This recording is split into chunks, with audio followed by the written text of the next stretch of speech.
بسم اللہ الرحمن الرحیم۔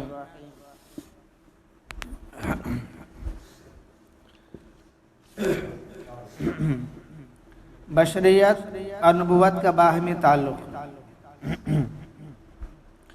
نبوت اور بشریت کے درمیان اس درجہ نازک رشتہ ہے کہ قرآن حکیم کی تعلیم سے قبل پیروان مذاہب اور ادیان نے اس راہ میں بھی اعتدال کو ترک کر کے افراط اور تفریط کو اسوہ بنا لیا تھا۔ اس بارے میں ان کو سخت ٹھوکر لگی تھی۔ چنانچہ بعض پیروان مذہب نے یہ دیکھ کر نبی اور رسول باوجود اس امر کے وہ انسان اور بشر کی شکل و صورت رکھتا ہے، لیکن ساتھ ہی افراط انسانی سے جدا ایسی خصوصیات کا حامل نظر آتا ہے جو مجاہدات و ریاضات کے ذریعے سے بھی دوسروں کو حاصل نہیں ہوتی۔ اس لیے دراصل وہ بشر نہیں بلکہ خدا کا بیٹا ہے، جس نے انسانوں کی نجات کے لیے جامع بشریت اختیار کر لیا ہے۔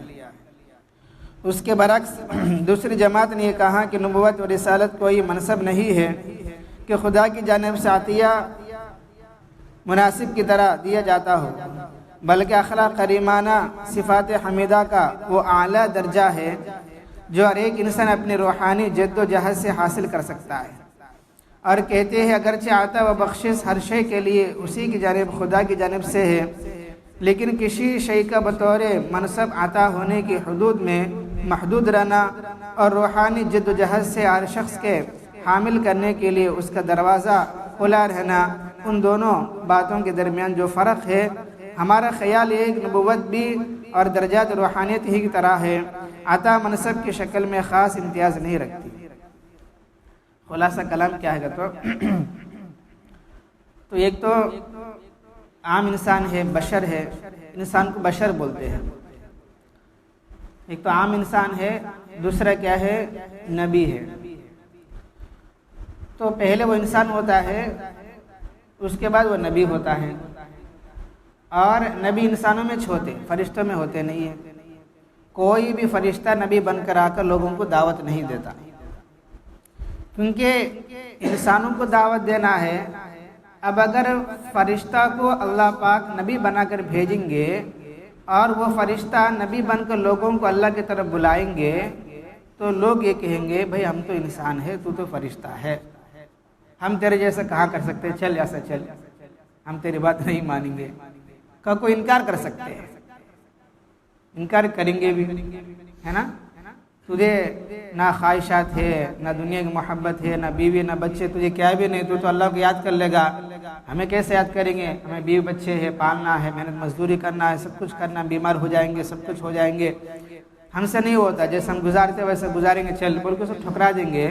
اللہ پاک کیا کرے، اس بات کو ختم کرنے کے واسطے انسانوں میں سے کسی ایک انسان کو نبی بناتے ہیں، تاکہ وہ لوگوں کو اللہ کی طرف بلانے میں ان کو آسانی پیدا ہو جائے، اور وہ یہ کہے گا دیکھو میں تمہارے سامنے پالا ہوں، بڑا ہوں، آپ مجھے دیکھے بھی ہے، لہذا میں آپ لوگوں کو اللہ کی طرف دعوت دیتا ہوں، آپ اللہ کی بندگی کرو اور میں اس کا نبی ہوں، میری بات مانو، میرے طریقے پر چلو۔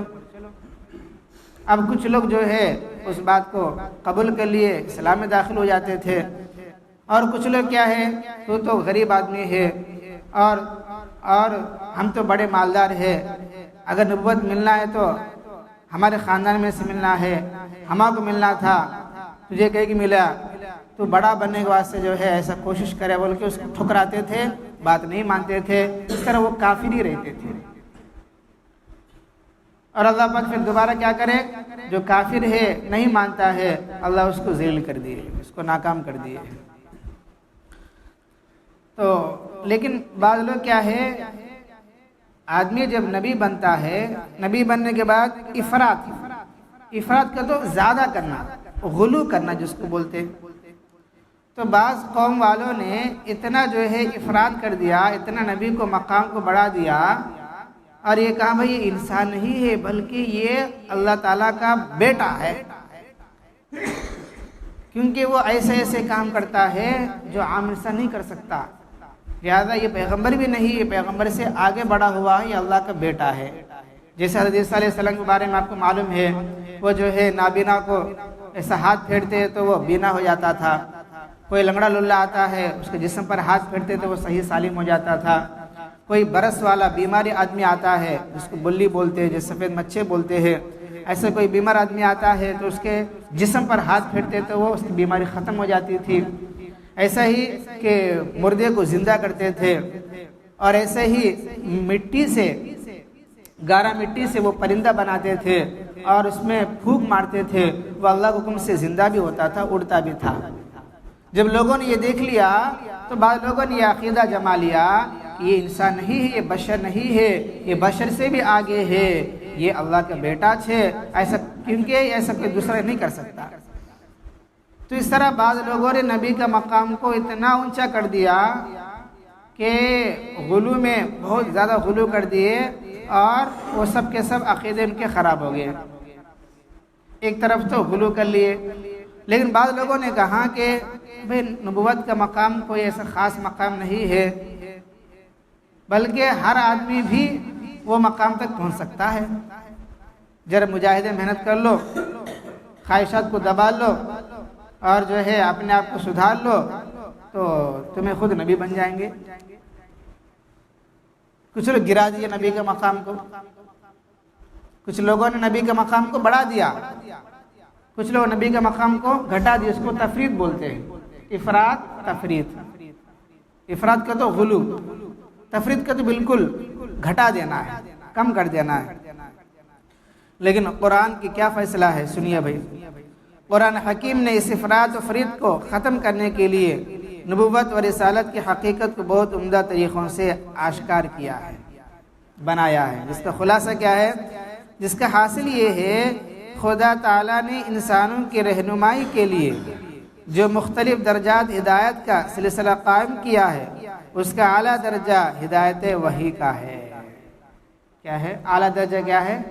وحی کا دینا، وحی کا دینا۔ یعنی انسانوں میں سے جو اچھا انسان ہوتے ہیں، انسانوں میں سے جو اچھا انسان ہوتا ہے، معصوم انسان ہوتا ہے، کبھی جھوٹ نہیں بولا، کبھی کسی کو دھوکہ نہیں دیا، کبھی وعدہ خلافی نہیں کیا، کبھی کسی پر ظلم نہیں کیا، اور کبھی شرک نہیں کیا ہو، ایسے آدمی کو اللہ پاک چن کر اس کو وحی دیتے ہیں، اپنی طرف سے اس کو کلام سناتے ہیں فرشتے کے ذریعے سے۔ تو اس سے معلوم ہوتا ہے ہر نیک آدمی نبی نہیں ہو سکتا، اللہ جس کو چاہتے نبی بناتے ہیں۔ اگر کوئی آدمی کوشش کرے کہ میں نبی بن جاؤں اپنے اعتبار سے، یہ نہیں ہو سکتا، وہ نہیں بن سکتا ہے۔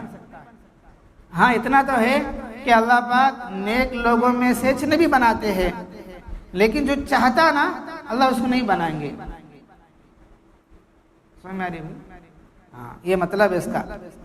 اللہ تعالیٰ کسی غلط آدمی کو نبی نہیں بنائیں گے، جو جھوٹا ہے، جو وعدہ خلافی کرتا ہے، جو ظلم کرتا ہے، جو گنہگار ہے، یا کبھی بچپن میں شرک کیا ہو، ایسے آدمی کو اللہ پاک نبی نہیں بنائیں گے۔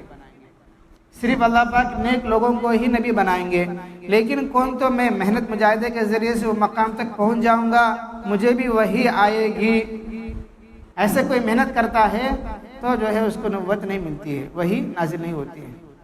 یہ اللہ کا فضل ہے، اللہ جس کو چاہتا ہے عطا فرماتے ہیں۔ سمجھ میں آ رہی ہوگی؟ تو خلاصہ کلام یہ ہوا کہ نبی جو ہوتے ہیں وہ انسانوں میں سے ہوتے ہیں۔ اگر کوئی انسان یہ کوشش کرے کہ میں نبی بن جاؤں، یہ نہیں ہو سکتا ہے، بلکہ اللہ پاک جس کو چاہتے نبی بناتے ہیں، اور نبی کا کام یہ ہوتا ہے بچھڑے ہوئے اللہ کے بندوں کو اللہ کی طرف کرنا۔ جو لوگ راستہ بھٹکے ہوئے ہیں، شیطان کے پیروی کرنے لگے یا نفسانی خواہشات کے پیچھے پڑ گئے، ایسے لوگوں کے پاس جا کر ان کو محبت سے، نرمی سے اللہ کا ذکر کرتے ہوئے دوسروں کو دعوت دینا، ان کا تعلق اللہ سے کرنا ہے۔ یہ کام کا مقصد ایک کیا ہے بھائی؟ اپنے آپ کو اللہ سے جوڑنا اور دوسروں کو بھی اللہ سے جوڑنا ہے۔ اپنے آپ کو کس سے جوڑنا؟ اللہ سے، اور دوسروں کو بھی کس سے جوڑنا؟ اللہ سے جوڑنا، کسی انسان سے نہیں جوڑنا ہے۔ جوڑنا ہے تو کس سے جوڑنا ہے؟ اللہ سے جوڑنا ہے۔ اللہ کی بڑائی بیان کریں گے اور اللہ کی ربوبیت بیان کریں گے، اللہ کی قدرت بیان کریں گے، نبی کے طریقے میں کامیابی ہے اس بات کو لوگوں میں بیان کریں گے، آٹومیٹک سے اس کا ذہن کیا ہے اللہ کی طرف متوجہ ہو جائے گا، اس کا تعلق اللہ سے ہو جاتا ہے۔ سمجھ میں آ رہی ہے؟ اسی بات کو بتانے کے واسطے اللہ پاک انبیاء کو بھیجتے تھے، رسولوں کو بھیجتے تھے۔ اب آگے جو ہے ایک چھوٹی سی بات ہے، انشاءاللہ سبق کی تعلیم آئے گی۔ ایک ہوتا ہے نبی، دوسرا ہوتا ہے مسلم۔ مسلم کا اصلاح کرنے والے، جیسے کوئی پیر ہے یا کوئی امیر ہے، سمجھ آ رہے بھائی، اس کو مسلم بولتے ہیں۔ اب نبی اور مسلم میں کیا فرق ہوتا ہے؟ نبی اور مسلم میں کیا فرق ہوتا ہے؟ انشاءاللہ سبق کی تعلیم بات آئے گی۔ اللہ تعالیٰ سے دعا اللہ پاک ہم سب کو دین کی سمجھ عطا فرمائے۔ الحمدللہ رب العالمین، اللہم انت السلام ومنک السلام، تبارکت یا ذا الجلال والاکرام، رب اعنی علی ذکرک وشکرک وحسن عبادتک، لا الہ الا اللہ وحدہ لا شریک لہ، لہ الملک ولہ الحمد وہو علی کل شیء قدیر۔ اللہم لا مانع لما اعطیت ولا معطی لما منعت ولا ينفع ذا الجد منک الجد۔ اصبحنا واصبح الملک للہ رب العالمین۔ اللہم انا نسألک الخیر من هذا اليوم وفتحہ ونصرہ ونورہ وبرکتہ وہدہ، ونعوذ بک من شر ما فیہ وشر ما بعد۔ سبحان ربک رب العزة عما یصفون وسلام علی المرسلین والحمد للہ رب العالمین۔